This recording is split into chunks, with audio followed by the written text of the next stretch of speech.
Brought to you by Brand South Africa and South Africa Tourism.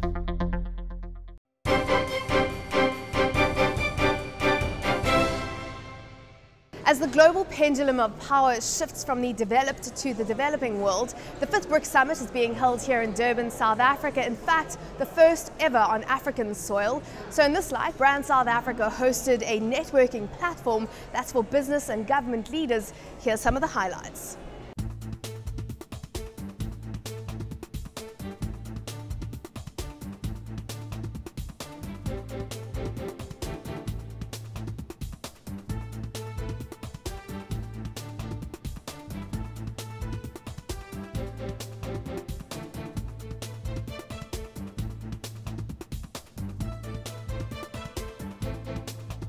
It's been 2 years since South Africa's ascension to the BRIC, now BRICS group of nations, and as the host of this year's annual summit, the South African government, including its affiliates, hopes that the opportunity will illustrate the country's position and value in this emerging economy grouping.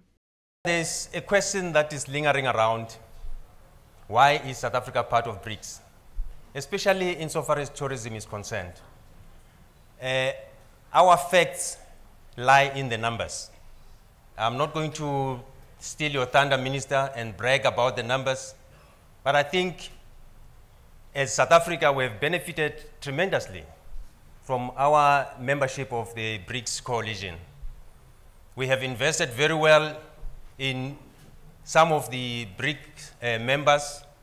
We have invested in China, India, and we are about to open our new office in Brazil. Before the kickoff of the Confederations Cup, we will have a South African tourism office in Brazil. As the previous host of the Confederations Cup, South Africa has experienced the monetary and developmental pulling power of these types of international gatherings. As the department tasked with co-developing and managing these high-profile events on home soil, the South African Department of Tourism, under the guidance of Minister Martinus van Schalkwyk, hopes that the 5th BRICS Summit will play a significant role in the country's hosting repertoire. Let's just start off with the role of this BRICS Summit being hosted here in Durban in South Africa on African soil for the first time. From a tourism perspective, how valuable, how significant is an event like this? Obviously, it's an economic injection into the local and regional economy, but that's not why we're hosting it. We're hosting it because we understand how important it is that Africa can send a message. It can host these events with a high degree of success. We've hosted Rugby World Cup, Cricket World Cup, the FIFA Soccer World Cup, the biggest UN event ever outside of New York. Now we're hosting BRICS, and all of that enhances our reputation as a destination that is not just a leisure destination, but a destination that can host these kinds of major events. When we look at attracting tourists from BRICS nations, does the ministry have a specific type of angle? Does it have a specific marketing strategy, operational strategy that you have specifically for the BRICS nations, or is it more the same when you go into them and target tourists from those countries? BRICS tourism growth is a cornerstone of our future tourism growth, no doubt about that. And that is why we have opened offices recently in China. We've expanded the India office. Within a few months, we're going to open the office in Brazil. We are upping our investment in terms of the marketing campaigns there. And the figures already show that from January last year to November, from the BRICS countries, 39.2% growth compared to 16% growth from all other markets. So the foundation is solid and the growth is there. Actually, spectacular growth.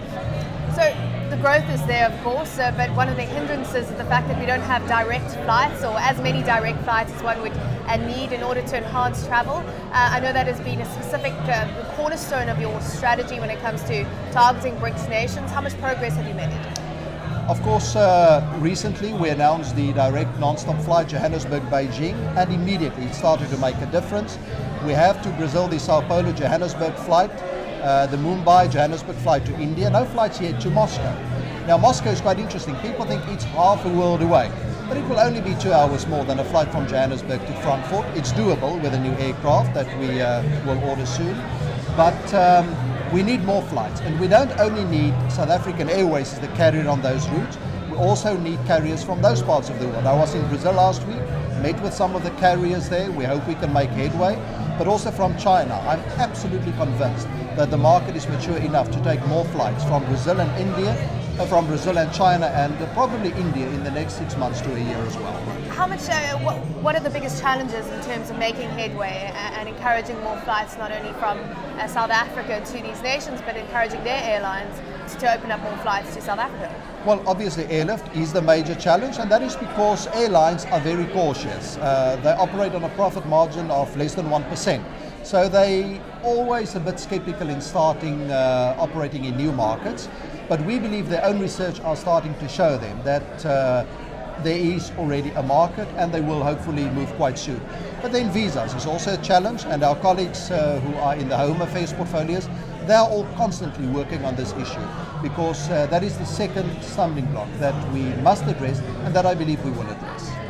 When it comes to an event like this, of course, one of the key focuses is on trade between BRICS nations and growing business partnerships between BRICS companies. So from a business tourism perspective, how do you see South African business tourism developing? And I suppose what type of role does BRICS play within that? That is the sleeping giant of the tourism industry. South Africa has always been known as a leisure tourism destination, and yes, for a long time to come, it will continue to be the backbone of our arrivals. But if we look at the last 3-4 years, business tourism is growing very well, and from some of the BRICS countries as well. But we need to expand to those countries where we haven't invested much in business tourism. India is growing there, but China not much, and Brazil not much, and it's obviously the time difference. But I believe there is potential there. Where we are registering very good growth is from European markets, obviously because of the time difference and ease of connectivity. But I'm convinced that the BRICS countries will follow suit. We talk so much about the BRICS nations, and of course we tend to forget some of the other key emerging markets that are also going to play a critical role in terms of the global economy going forward, growth going forward. Do they also feature in your tourism strategy right now, in your focus area? Africa is on our doorstep. Many people, when they look at Africa, they still have the historical image in their heads of a country or a continent only of poverty. Yes, of course there's poverty, like in many of the other subcontinents, but the disposable income is growing exponentially on the African continent. Tens of millions of people who can afford to travel. Very interesting that the highest spenders per capita in our country are no longer American tourists, it's Angolan tourists. Nigerian tourists are not far behind that. So we understand the tourism potential on the continent of Africa, and we certainly will utilize that. And you're putting resources to setting up offices in Africa across the continent? Oh yes, so we've recently announced that we're going to open offices in Angola, in Nigeria. Kenya is not far off. So Africa is not only high on the priority list, we are already implementing that strategy. It's not just the government reaping the benefits associated with being part of the BRICS. The business community is also a significant recipient. I'm here with a partner and managing director for Goldman Sachs in Sub-Saharan Africa, Colin Coleman. Colin, thanks very much for joining us. Pleasure. So when we talk about the relevance of the BRICS nations in the world as we know it today, there are many other emerging market powerhouses that have come to the fore, but do you feel that from an investment banking perspective, the BRICS group of nations still has relevance? Absolutely. The BRICS are going to be a very powerful force driving corporate transactions, driving economic growth and development in the world going forward. And China is very much the springboard of the BRICS. When you look at the BRICS, half of the GDP is represented by China, and they are the fastest growing and demographically most powerful group within the BRICS. But for the balance, South Africa within that is going to play an important role, and the China-Africa relationship and the relationship between Africa and these other countries is very, very important to the development of the continent. But globally, in terms of economic growth, the incremental growth that comes from the BRICS is going to dominate the next half century. I mean, you were an architect, Goldman Sachs that is, of the ICBC Standard Bank transactions, of course, an example of investments between two BRIC nations. Are you seeing more and more of that happening? And any specific countries specifically right now that you're seeing the kind of collaboration and investments taking place between? Yeah, well, China again is the mainstay of that cross-border investment, with Jinchuan buying Metarex, ICBC doing Standard Bank, CNOC involved in deals in Uganda and in Nigeria, and so on and so forth. A variety of examples of Chinese investment, and also Discovery's investment into Ping An are examples of outward investment from Africa into China. But there are other examples, such as Bharti investing in the African telecom space. That was a very big transaction that took place. And we're yet to see, I think, further investments from other BRIC countries into the African continent and from Africa outside into the BRICS. But it's certainly an evolving momentum. From a policy perspective and from where you stand right now, of course, operating in the financial space, what needs to be done in order to speed up the process, basically? Well, I think certainly confidence from each of those countries in each other, in the regulatory environment, confidence in the economic growth factors, and certainly in the post-global financial crisis, the fact that we are at a far greater period of stability helps those who want to put large amounts of investment to work to have the confidence to do it. And I would say all the factors about political stability, growth, and welcoming foreign direct investment and making that happen in an easy, smoothless way is very much part of that easing of investment into the future. Now, one of the initiatives that are being mooted for supposed implementation at this conference is the Development Bank, BRICS Development Bank.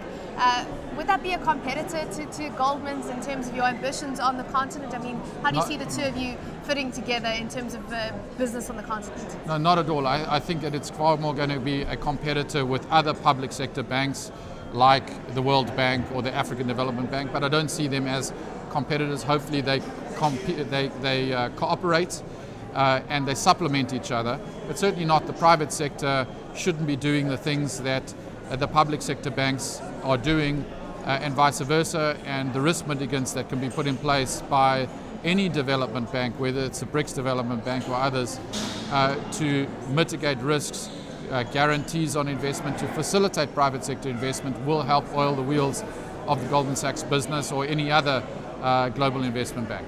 Looking at implementation of this, and it's a great idea on paper, but practically what needs to be done. Right now, what do you think are the key issues that need to be ironed out in terms of how this BRICS bank will in fact work? Do you think that there's also space for another development bank in the world? Absolutely. I think we're yet to see the scope and the mandate of the bank, and that's obviously at a political level what needs to be discussed and debated. Once they've debated and agreed on the broad scope, they then need to specify and dig into the mandate and very specific issues like who will manage this bank and what's the governance of the bank and what is the specific tools and instruments that will be used by this bank, and obviously the capitalization of the bank. So there's lots and lots of detail and meat on the bone that we'll need to see. With $50 billion, which has been mooted as the initial kind of seed capital, if you could call it that, I mean, would you say that that gives it enough firepower to get it up and running and, I suppose, compete to a degree with the likes of the World Bank? Well, I think we have to see, what the nature of it is. I think if I understand the mentality of the BRICS nations, such as China, the point is to try and get specific projects that everyone can get their teeth into, such as the Inga Dam, for example, in the DRC, which needs large-scale capital that otherwise the private sector wouldn't be able to mobilize, and find the projects that develop the momentum over time. The depth of capital available in many of these markets is such that for the right projects, I'm sure they will mobilize the capital. So there's one of these, it's one of these things that it will develop its own momentum, negative or positive, into the future, and we'll see how successful it is. Well, let's hit pause and take a quick ad break, but when we come back, we're talking about the BRICS Business Council, one of the key initiatives being launched at this summit.